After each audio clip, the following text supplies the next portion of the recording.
Bish Bash Bush live again, praying for 100 churches to be planted in Wales across 10 years. Welcome along. I presume if you joined in on this, you know who I am. I'm Sammy. I'm pastor of Amford Evangelical Church. If you are that new to proceedings, well, then can we just say very much welcome along. This by here, depending on which way around you have your phone or your computer, that is a website for Canty Gymru, 100 for Wales. Really, and it's all about seeing renewal, revival across Wales.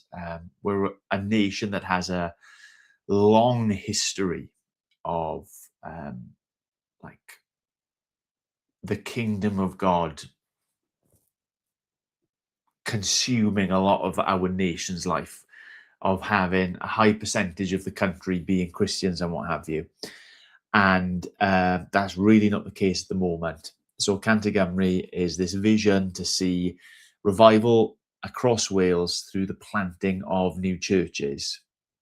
And whether you realise it or not, God is at work. A significant number of churches have been planted. Significant number of churches are in the process of being planted. People are being saved left, right, and centre across Wales. There are baptisms after baptisms after baptisms in all different nooks and crannies of this wonderful country. And one of the really important things behind Canty Gymru is that folks would be praying about all of this. Unless the Lord builds it, the labourers labour in vain. So we seek God, we pursue God, we petition God to be involved in making his name great and bringing his kingdom to bear in Wales as it is in heaven, in Wales today as it has been in Wales in the past.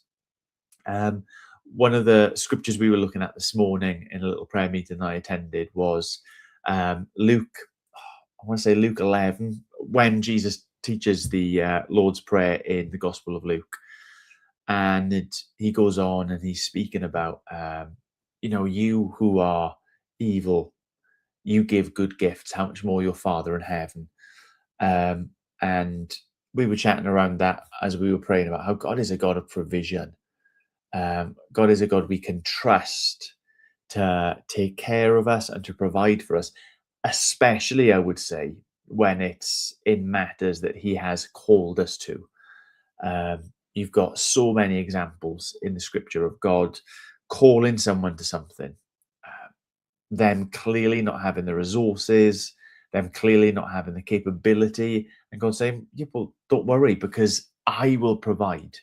I'm the one who essentially will achieve it, and I'm inviting you along for the journey too. And so by being committed to praying for 100 churches to be planted, we're essentially committing to this reality that God is the provider, that unless he's involved, we can do nothing. And that unless this is his plans and his purpose and it's his vision to see his name great in this land again, then, there's nothing to it. So committed to praying, that's a massive part of it. And really the goal would be to have 100 hours of prayer every single day for church planting across Wales through various people committing 15 minutes a week. So this is my 15 minutes, and I know a lot of people jump on board and they borrow it. It's their 15 minutes to put renewal, revival in Wales, church planting at the forefront of not just their minds, but of their prayers. So this is how we do it. We jump on. I usually explain a little bit about it. And then we turn to the scriptures and we are making our way through the Psalms to see how these influence and encourage us. Like, what is it that we're going to pray about church planting? We know that we want, Lord, 100 churches to be planted. We know that we want revival across Wales, but how does God's word shape us and encourage us, challenge us maybe in terms of how we pray about it? So we're on to Psalm 14 at the moment. I read it, a couple of reflections, and then we go on to praying. The fool says in his heart, there is no God. They are corrupt, their deeds are vile, and there is no one who does good. The Lord looks down from heaven on all mankind to see if there are any who understand, any who seek God. All have turned away. All have become corrupt. There is no one who does good, not even one. Do all these evil doers know nothing? They devour my people as though eating bread. They never call on the Lord. But there they are, overwhelmed with dread, for God is present in the company of the righteous. You evildoers frustrate the plans of the poor, but the Lord is their refuge. Oh, that salvation for Israel would come out of Zion. When the Lord restores his people, let Jacob rejoice and Israel be glad. Like immediately, one or two things strike me from that. And like the first one is like having the heavenly perspective. It is possible in the midst of church life. I can't speak particularly from experience of church planting, although I was part of a church plant, leading a church plant for 4 or 5 years. That sometimes you can just you're surrounded, you're in your little enclave of church, and the world out there kind of disappears to you. But the Lord looks down from heaven and he sees like the desperate state of the place that we are in, that everyone's turned away, everyone's corrupt, everyone is doing things which are wrong, everyone is saying in their heart there is no God. I think we should pray for that heavenly perspective, for the way things really are, for the desperate, sorry state of our nation at the moment. But more than that, the heavenly perspective that God is the one who is going to come and rescue. That's where the psalm finishes up. Oh, that salvation for Israel would come from Zion. The Lord restore his people. Let Jacob rejoice and Israel be glad. That in the midst of seeing how desperate things are, we'd also see where there is hope, where there is salvation, where there is refuge. And that's the Lord himself. And I guess there's also another part of us, isn't there? Is that when we do recognize problems out there and can sort of sense ourselves to be the solution. I am God's gift to this situation. I'm God's gift to this town, this village, this city, this place. That like, thank goodness for them that I've arrived in our human pride and what have you. But that in all of this, we would see the reality, and that we would see, let's go for the word refuge because they alliterated together. We see the reality and we would see the refuge. We would see the one who has the resources. We would see the one who restores. I'm on a flyer now. So we'd be praying that as we're praying for 100 churches to be planted, and remembering especially Capel y Ffynnon in Llandysil, Capel Noddfa in the Llyn Peninsula, Freedom Church, Carmarthenshire in Cross Hands. And then one more thing that I wanted to include in our praying is from this, I don't want to say August, September, there are going to be apprenticeships with Canty Gymru. So for like youngsters, 18 to 25, I think it is, just an opportunity. We've done it for years and years in our church, where we're giving people experience in church life to try out various elements of ministry, to explore gifting, to develop skills and things like that. I think that's a really wonderful initiative. So grateful for the folks who have kind of gotten behind that and made it like a possibility and a reality. So it'd be good to really pray for those folks who will be receiving interns, those people who will be mentoring interns, those people who will themselves be interns, that it wouldn't just be like a gap year, like a bump in the road of people's lives, but it would be like a change of course. We were encouraged as a church when we took the youth along and we heard from one of the interns in Capel y Ffynnon, and how what he thought was just going to be like a year's stopgap is kind of changing and becoming just an entirely new path for his life and for God's glory, for God's kingdom in Wales. So that's something else we can be praying for. Okay, let's turn to the Lord in prayer. Lord, we thank you. We thank you that you like see it as it truly is. That you're not a God who is like us, sometimes trying to fudge the numbers, trying to make light of a bad situation. That you aren't a God who is kind of like, it's not as wow it seems. That you see it and you call it out and you declare what it is. And Lord, you are moved. Whether we are moved or not, you are moved when you look at the sad, sorry, desperate state of our nation.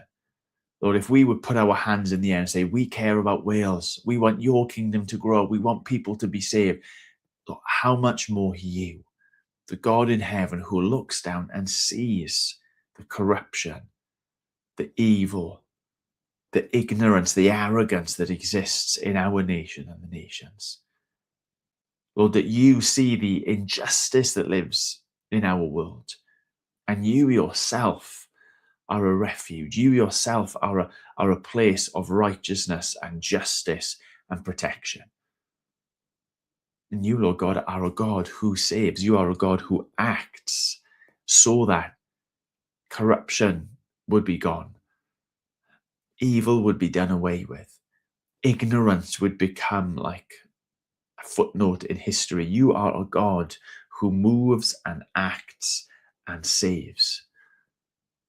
And I pray that you would grant us, your people here in Wales, that heavenly perspective, that we wouldn't be trapped in our own little church enclaves, filling our time with meetings, prayer meetings, Bible studies, all good things, Lord God, but like ignorant and unaware of what is going on in the world around us, in the nation around us, in the town or the village around us, in the homes that are around us.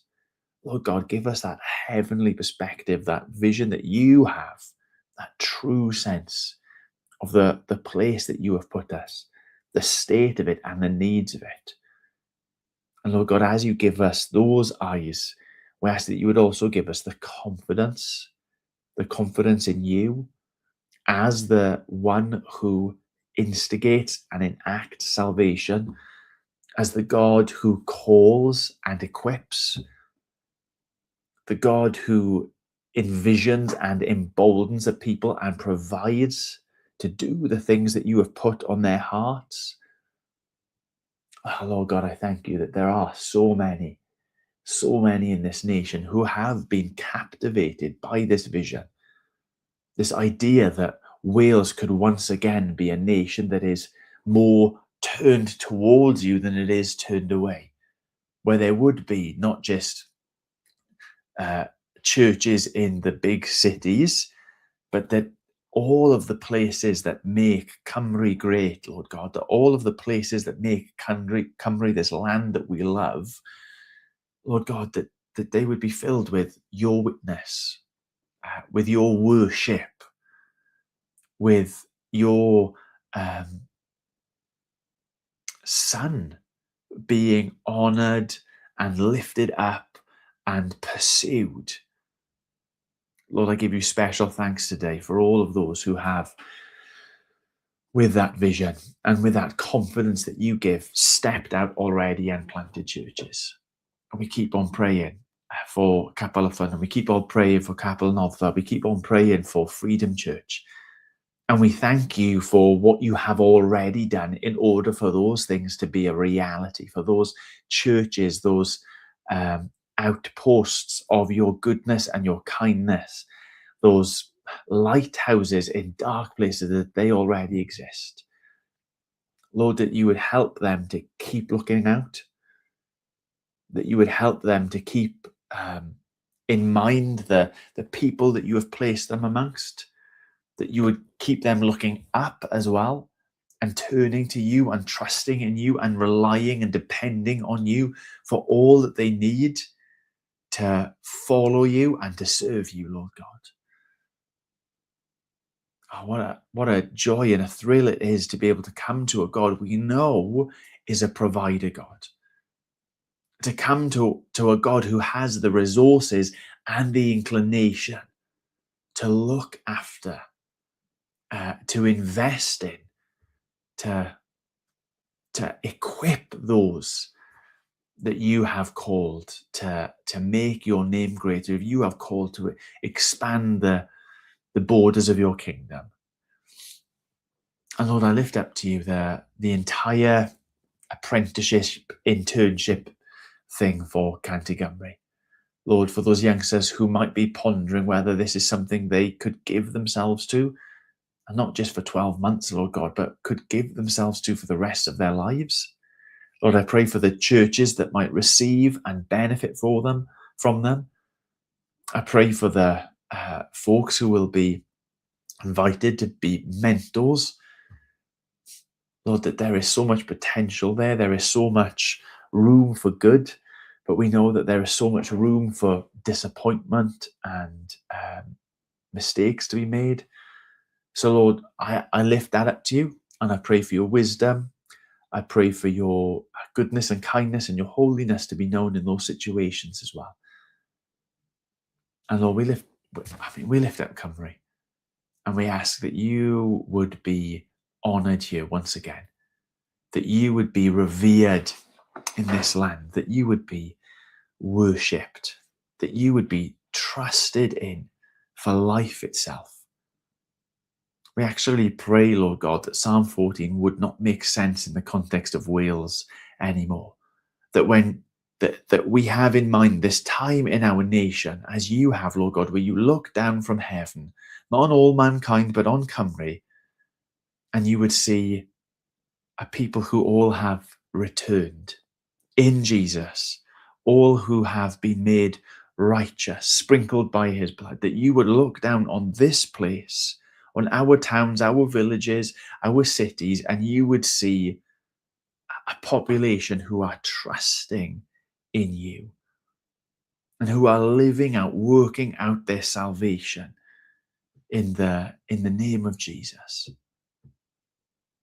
Lord, let your kingdom come. Let your will, and we trust that this is your will, that many would be saved. Your will be done on earth, in Cymru as it is in heaven, we ask. In Jesus' precious name. Amen. Amen. Well, if you haven't already, please do go check out 100.cymru, find out more about that, and sign up yourself to be someone who is praying 15 minutes every week for church planting in Wales. That's all I have to say about that.